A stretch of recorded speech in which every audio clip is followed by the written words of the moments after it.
ఒకవేళ మనం తప్పు చేసినా మనం ఏం దేవుళ్ళం కాదు. ఒకవేళ తప్పు చేసినా పొరపాటు జరిగినా సారీ చెప్పొచ్చు.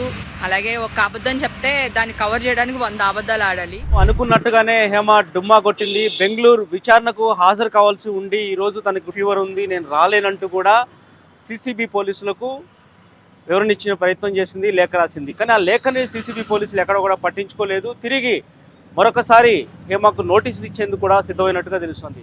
ఇదిలా ఉంటే తాజాగా మరో వీడియో విడుదల చేసింది హేమ, 3వ వీడియో. ఆ వీడియో చూస్తే ఒక గందరగోళంలో హేమ ఉన్నట్టుగా స్పష్టంగా అర్థమవుతుంది. దాంతోపాటు తన వీడియోలు చూస్తున్న వాళ్ళని తప్పుదోవ పట్టించే ప్రయత్నం చేస్తున్నట్టుగా మనకి స్పష్టంగా అర్థమవుతుంది. ఎందుకంటే ఆ వీడియోలో చూసినప్పుడు నేను అంతా బాగానే ఉన్నానంటూ కూడా మాట్లాడుతూ కొన్ని విషయాలు చెప్పింది. ఎవరు కూడా భయపడాల్సిన అవసరం లేదు, నేను తప్పు చేయలేదు, ఖచ్చితంగా నేను ఎవరికి భయపడినంటూ మాట్లాడుతూనే మనిషి అన్న తర్వాత తప్పులు చేయడం సహజం, ఒకవేళ తప్పు చేసుంటే సారీ చెప్పొచ్చు అంటే ఎక్కడ కూడా డ్రగ్స్ సంబంధించి విషయాన్ని మాట్లాడకుండానే ఇండైరెక్ట్గా కొన్ని విషయాలు చెప్పే ప్రయత్నం చేసింది. అంటే మీడియాని తప్పుదోవ పట్టిస్తుంది ఈ వీడియో ద్వారా. తాను నిజంగా అందరూ ఇన్వాల్వ్ అయ్యి ఉందా లేదా అనేది కూడా ఒక క్లారిటీ ఇచ్చే ప్రయత్నం ఎక్కడా జరగటం లేదు. ఇదే విషయాన్ని మీడియా ప్రశ్నించినప్పుడు మాత్రం మీరు ఈరోజు విచారణకు హాజరు కాలేదంటే లేదు, నేను అసలు నాకు ఆ రేవ్ పార్టీతోనే సంబంధం లేదు, నేనే రివర్స్లో పోలీసుకు నోటీస్ ఇస్తానని చెప్పి కూడా చెప్తోంది. అంటే ఏం చెప్తోంది? ముఖ్యంగా ఒక పక్క మీడియాకి ఒక రకంగా చెప్తోంది, అదేవిధంగా పోలీసులకు సమాధానం ఇచ్చేటప్పుడు మరో రకంగా వ్యవహరిస్తుంది.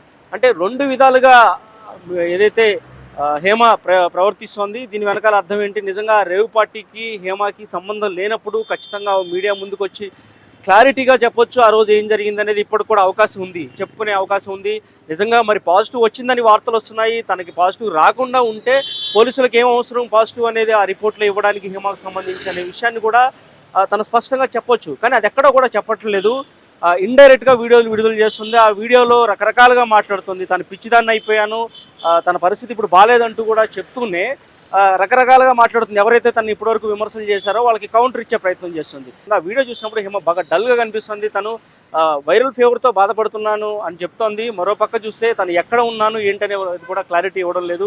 మరి నెక్స్ట్ ఎపిసోడ్ ఎలా ఉండబోతుంది? బెంగళూరు పోలీసులు అయితే ఇంకొకసారి నోటీస్ ఇచ్చేందుకు సిద్ధమయ్యారు. ఆ నోటీస్కి హేమ ఎలా స్పందిస్తుంది? ఇప్పుడైతే వైరల్ ఫీవర్ అని చెప్తుంది, నెక్స్ట్ ఏం చెప్పబోతుంది అనేది కూడా చూడాలి. ఈ విధంగా చూస్తే బెంగళూరు రేవ్ పార్టీ కథ అంతా కూడా అంటే వాసు పార్టీలో వీళ్ళందరినీ కూడా ఇన్వైట్ చేశారు. మరొక 2 వ్యక్తులు డ్రగ్స్ సరఫరా చేశారు. వీళ్ళ ముగ్గురు కంటే కూడా ఇప్పుడు ఎపిసోడ్ అంతా కూడా మీడియా కళ్ళు అన్నీ కూడా హేమ పైన కనిపిస్తున్నాయి. ఎందుకంటే హేమ కూడా ఆ విధంగా హైప్ క్రియేట్ చేస్తూ వస్తుంది. కానీ ఎక్కడ తేల్చే ప్రయత్నం జరగడం లేదు. తాను ఉన్నానంటోంది, లేనంటోంది, తప్పు చేయట్లేదు అంటుంది, ఒక్కొక్కసారి తప్పు చేస్తే తప్పే ఉంది సారీ చెప్పొచ్చు కదా అంటుంది. ఇలా హేమ గారు ఎందుకు ఇలా మీరు గందరగోళం గురి చేసే ప్రయత్నం చేస్తున్నారు? ఉన్నది ఉన్నట్టుగా చెప్పండి, మాకు కూడా ఇలాంటి వీడియో చేసే పరిస్థితి కూడా తగ్గుతుంది. వాస్తవాలే మేము మీ ముందుంచే ప్రయత్నం చేస్తాం. మీరు నిజంగా డ్రగ్స్ తీసుకోకపోతే అదే విషయాన్ని స్పష్టంగా చెప్పండి. అంతేగాని నాకు ఆ నెయిల్ పాలిష్ చూడండి, నాకు బ్లాక్ కలర్లో ఉంది కానీ ఆ రోజు పింక్ కలర్లో ఉంది, ఎవరైతే వైట్ డ్రెస్లో మీడియా ముందుకు వచ్చారో ఆవిడకి నేను ఆవిడ కాదని చెప్తున్నాను. మీరు ఆవిడ కాకపోతే హేమ ఎవరు, కృష్ణవేణి ఎవరు, ఎందుకు ఇంత గందరగోళం? మీ పేరు అక్కడ కృష్ణవేణిగా చెప్పారు, మీరే హేమ అని చెప్పి కూడా పోలీసులు ఒక ఫోటో విడుదల చేశారు. ఆ తర్వాత మీరు కొన్ని వీడియోలు విడుదల చేశారు.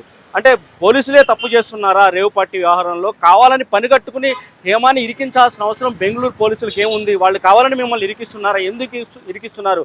అలా ఇరికిస్తున్నారని మీరు భావిస్తే మీరు ఇప్పటికైనా మీడియా ముందుకు వచ్చి ఉన్నది ఉన్నట్టు మాట్లాడవచ్చు. చూద్దాం ఏం జరుగుతుందో. హేమ ఈసారి బెంగళూరు పోలీసుల నోటీసులకు ఏ విధంగా రెస్పాండ్ అవుతుంది? అప్పటికైనా వైరల్ ఫీవర్ తగ్గుతుందా లేదా, హేమ విచారణకు హాజరవుతుందా లేదా అనేది కూడా వేచి చూద్దాం. శేష్, ఏబీపీ దేశం, హైదరాబాద్.